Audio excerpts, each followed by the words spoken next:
To hide away from the world is to hide away from my freedom. I free myself from my homely prison to be with my loved ones. I'm confused about my freedom and who it is that I need to protect my freedom from. The police can take away my freedom, lock me up in jail, but aren't the police supposed to protect me? These days it seems like I pay for my protection with my freedom. You see, evil is no longer recognizable. Evil has lost its teeth. Evil now dresses in a white button-up shirt, holding a clipboard and preaching rules. Evil has traded its claws for red tape and bureaucracy. Evil's mouth is lined with hoops to jump through. At the end, evil devours you with a contract where you sign away your freedom, agreeing to your own demise. Noise, glaring absurdity, and ignorance of suffering blurs my vision. It's only on the weekends that I finally have a little bit of free time to exercise my freedom. When I'm not burdened with responsibility, it's this precious time that I have not already sold. How do you use your free time? Do you watch TV? Do you relax? Do you smoke? Do you do your hobbies? Or do you work on your soul journey? Do you go through some spiritual growth? This weekend I chose, or at least this last weekend, I chose to go dancing. Freedom on the dance floor. Dancing is an experience when I can know my freedom. The profound moment when I am released from having to do everything.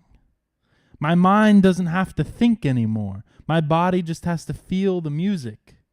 The music is the world entering into me. What I feel is transformed into motion, into dance.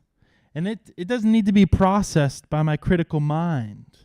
The music moves through my ears and spreads through my nervous system, creating dance. Moving your limbs. The music doesn't even bother to stop by my cerebral cortex, by my critical mind. Yet with each word that's in a song, my critical mind becomes more engaged. I also become aware of the judgments of other people. A song about twerking or WAP gets my mind racing about my dance moves and my proximity to other people. I'm concerned that the words of the song may be interpreted as if I had said them. And then I become cautious to not dance too close to others, and this whole thing spoils my dancing experience. To be so in my head. Whereas instrumental music, like drum and bass or jazz, is ideal for merging with the music, being totally in my body. What freedom is exactly becomes clear. By immersing myself in the feeling of music, I liberate myself from the perception of other people's judgment. To experience this liberty in the public den of judgment makes it all the more meaningful and precious. The experience is much more intense than as if I was just dancing alone in my room. It is by putting myself out there in the world that I can cultivate my freedom. To just dance is actually far more than that. I dress so that I feel, so that I look how I feel inside. The air is decorated with smooth melodies, and my freedom stands out against the stark contrasting background of the public dance floor, which could be a place to freely express myself, or a place to hide as a wallflower. Even before I get there, I see I have to make a choice in my freedom. Choose how I respond to those around me.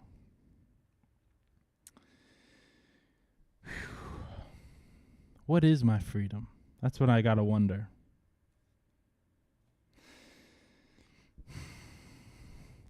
As I cruised over to the club for dancing, I get before I can even go in, I get sized up and I get patted down by the bouncer, who threatens to kick me out if I don't behave myself.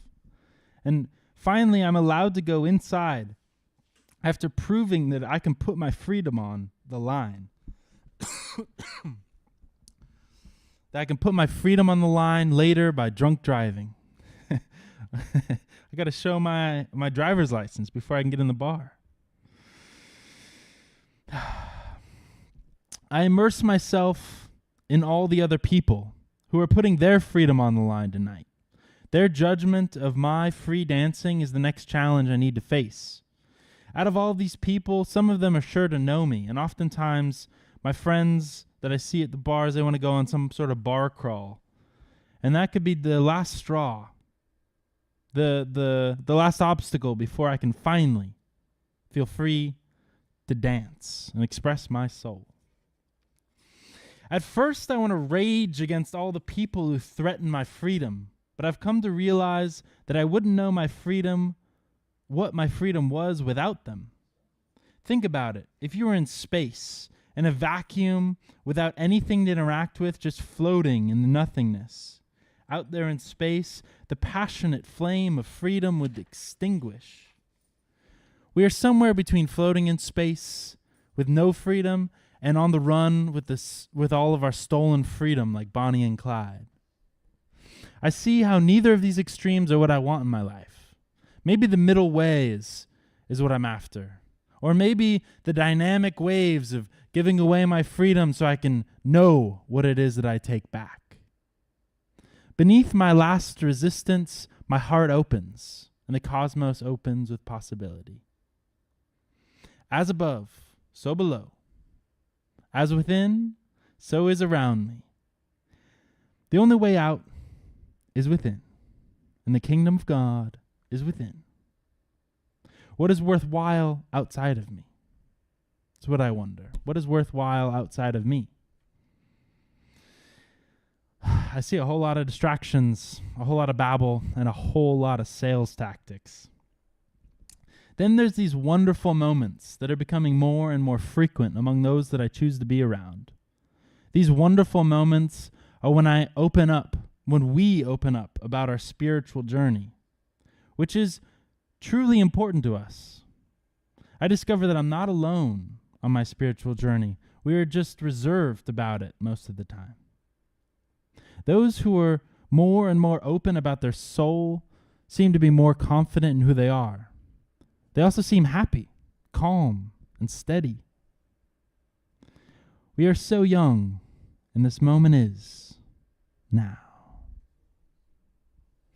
How does freedom look on you? There is this misunderstanding that freedom is always good for everyone. I would counter with little kids or prisoners as prime examples of people that may not be able to handle more freedom. To lose all the structure of prison, of the military, can lead someone to self-destruction. Even a rebellious teenager could self-destruct given enough freedom. It takes a brave soul and a sound mind to make the most of freedom. If you were suddenly free to do anything you want, to go anywhere, and you had all the money you could ever spend, would your life get any better? Or would you just have more ammunition to hurt yourself? You are in a dangerous place of waiting, stuck at the worst possible place, staring stupidly at your options, thinking, contemplating, reasoning. You're really just stalling, throwing away your life. The right choice doesn't even exist. We can't know the outcomes of our choices until after we choose. My advice, you are free, so choose. Choose from there, from making your choice, you can move forward. And you can expand that choice until you've made it the right choice. None of the old authorities can relieve you from the burden of your freedom. Except, I suppose, prison, fear, religion, societal expectation, military hierarchy, Ignorance of possibility, discrimination, genocide, or that pesky schedule of the rat race. These could take our freedom. But most people favor the comfort of having all of their choices made for them. We do this every single morning. The alarm goes off, and you tell yourself, I have to get up, and I have to go to work. Notice that we don't say, I get to go to work. We don't say, I choose to go to work today. We say, I have to, implying that we don't get any say in the matter. Don't be alarmed about what I'm about to say. It is intended to disturb you, to motivate you into action. You are free, so choose. You are free. Make the most of your one wild and precious life. You will thrive by being engaged in your life, by actively choosing, because the alternative is a life that is not of your making, riddled with riddles, like I don't know, or it doesn't matter. People who hide behind these words are not really free. They're just following the path of least resistance, and none of us have to be like everybody else. We can embrace who we are, using our superpower to create the life that you enjoy or endure. I am my own freedom. I live within the boundaries of my choosing. I can be no more than the possibilities that I allow myself to see. You see, no person is an island removed from the world. We are intimately entangled in our personalized reality. We didn't come here to do this all on our own. We are here for the sake of each other. And so we have someone to share in the good times and to help us through the sad times. Happiness is only real when shared, and grieving yearns for other beating hearts. So creates the juggling act of life, balancing freedom and intimacy and happiness, and freedom and intimacy, happiness, freedom. May you never drop the ball, because if you drop any one of these, the rest are sure to fall.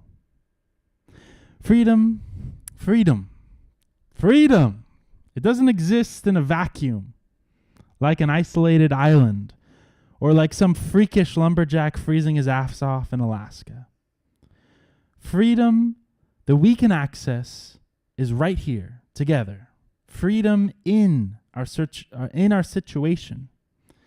It is my relationship to those around me that can be freeing or restricting. Previously, I found freedom by packing up and traveling, and this is just temporary freedom. To have lasting freedom, we must create it right here where we live. So think about your freedom and life. When you think about your freedom, life will start to look beautiful again. The cultural treasures of the past are being made to speak, and there exists a teacher, and many teachers. In order to learn knowledge, you must experience it. Truly knowing is found by thinking for yourself, because fortune favors those who make bold choices. Actualize your dreams, achieving your unconfined freedom. Let your adventurous spirit free. Really think about it. What would you do with more freedom? Let me welcome you to the idea that freedom is when your watch says now. If you chase this moment into the past, then you will be late to the rest of your life. Are you ready for more freedom? If so, don't talk. Don't say nothing. Just pack a bag and head for something. The road is calling, and you are free to choose. How long do we wait for a change that never comes? How long has it been since you've been outside? How long has it been since you opened your eyes? Because, my dear old friend, it's you that we need. That's it, everyone.